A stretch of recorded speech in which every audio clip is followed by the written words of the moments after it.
Sejumlah bangunan runtuh dan jembatan bergoyang hebat saat gempa bermagnitudo 7,2 mengguncang Taiwan pada Rabu pagi.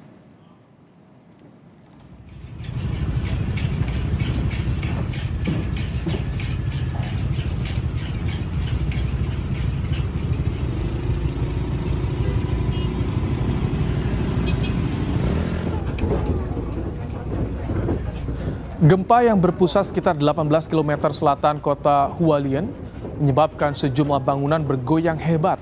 Salah satu jembatan, kuatnya gempa memaksa sejumlah pengendara motor dan mobil menghentikan kendaraannya. Mereka tampak berupaya menahan diri agar tidak terjatuh. Gempa juga membuat panik penumpang di gerbong kereta. Video amatir saudara juga merekam air kolam renang yang terguncang hebat, mirip ombak di laut. Di sudut kota lain, gempa yang disebut-sebut terbesar melanda Taiwan sejak 25 tahun terakhir ini juga membuat jembatan beton bergoyang-goyang.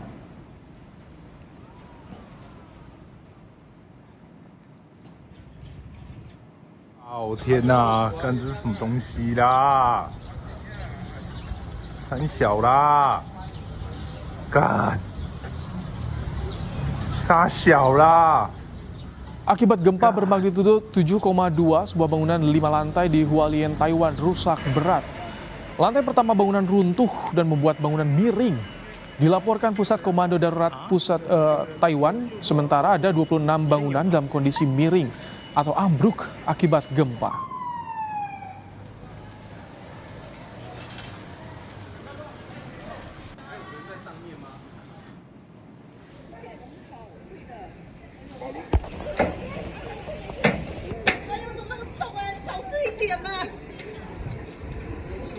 Badan Pemadam Kebakaran Nasional mengevakuasi sejumlah warga dan anak yang terjebak di bangunan yang ambruk dan miring. Saat ini Badan Pemadam Kebakaran Taiwan menyebut ada 4 orang tewas di Kabupaten Hualien dan sedikitnya 57 orang terluka dalam bencana gempa bumi bermagnitudo 7,2 yang mengguncang Taiwan. Akibat gempa, layanan kereta api di seluruh Taiwan dihentikan.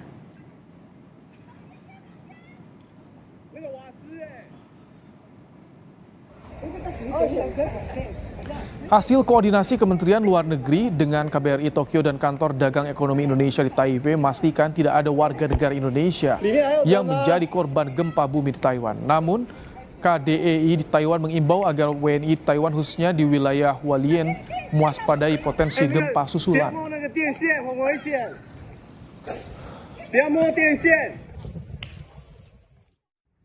Ya, dari Kemlu sudah melakukan koordinasi dengan KDI Taipei dan juga dengan KBRI Tokyo.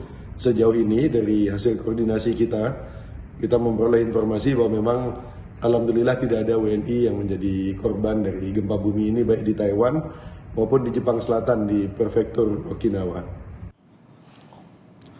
Lebih lengkap kondisi terkini dari dampak gempa di Taiwan, kita akan bergabung dengan Tony Tamsir, WNI yang berada di Taiwan dan juga sebagai jurnalis Radio Taiwan Internasional. Selamat petang, Mas Tony. Ya, selamat sore untuk Bang Rahmat Ibrahim dan juga seluruh pemirsa sekalian. Baik, Mas Tony, bagaimana kondisi di Taiwan saat ini? Bagaimana kabar WNI di sana? Baik, kondisi Taiwan pada pagi hari ini tentu saja digoncang dengan gempa dengan skala 7,2 skala Richter ataupun juga memiliki kekuatan gempa sebesar 6, skala 6. Dan ini tentu saja mengejutkan banyak pihak, khususnya bagi mereka yang tengah berangkat bekerja pada pagi hari. Dan semuanya terhenti. Kemudian untuk informasi berkenaan dengan warga negara Indonesia, hingga saat ini belum dilaporkan adanya korban, baik korban jiwa ataupun juga yang terluka dari Indonesia. Mas Tony, gempa daerah terparah di mana? Wilayah mana? Apakah di sana ada juga WNI? Baik, wilayah terparah adalah salah satu kawasan yang disebut sebagai Kabupaten Hualien. Kabupaten Hualien sendiri terkenal dengan kawasan Taroko yang menjadi destinasi wisata terkenal dan banyak sekali masyarakat Indonesia yang sempat datang ke sana sehingga banyak juga yang menghubungi saya untuk mengetahui lebih lanjut. Berkenaan dengan Kabupaten Hualien sendiri yang berada di sebelah timur Pulau Taiwan, di mana gempa terjadi dengan kedalaman 5,5, kemudian juga jaraknya 25 km dari garis pantai. di kawasan tenggara, perairan tenggara Pulau Taiwan. Dan di Hualien sendiri memang jumlah warga Indonesia di sana tidak sedikit karena mayoritas para pekerja migran Indonesia yang berada di kawasan Hualien, mereka adalah nelayan. Namun untungnya saat ini karena nelayan dan mereka kebanyakan tinggal di atas kapal, jadi sampai saat ini belum ada laporan korban jiwa ataupun juga korban terluka. Baik, Mas Tony, kalau jarak Anda bermukim di mana saat ini? Jaraknya cukup jauh atau juga ikut merasakan dampak gempa yang terjadi tadi pagi? Baik, untuk gempa tadi pagi saya berada di lantai 9 di apartemen saya yang berada di kota New Taipei City, dan kota New Taipei City berada di sebelah utara Pulau Taiwan, sementara gempa terjadi di sebelah timur.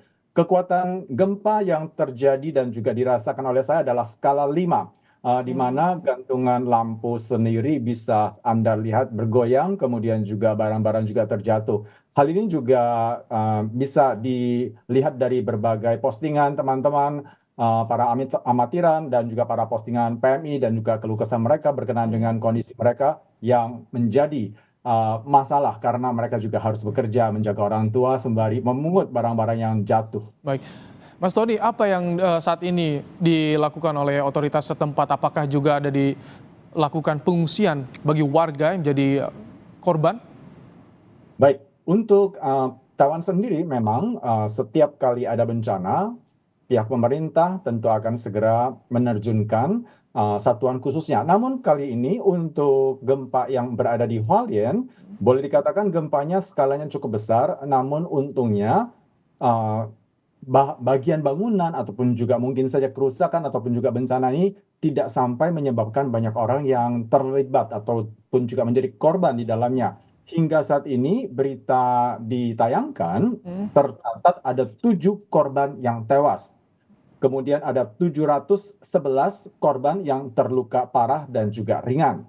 Dan ada 2 bangunan di kawasan Hualien yang roboh. Sementara 1 bangunan lainnya di kawasan New Taipei, tepatnya di Zhonghe, itu yang roboh. Jadi kurang lebih ada 3 bangunan yang roboh, sementara jumlah bangunan yang retak-retak ataupun juga yang miring dan lain sebagainya, kurang lebih sekitar 90-an bangunan. Baik, Mas Tony, sampai sore ini ada dirasa gempa susulan tidak?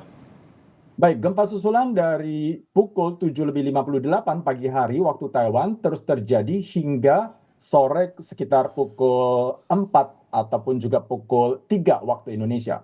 Baik, terima kasih Mas Tony Tamsir, WNI yang berada di Taiwan ikut merasakan dampak gempa yang terjadi pada Rabu pagi Taiwan. Terima kasih. Terima kasih.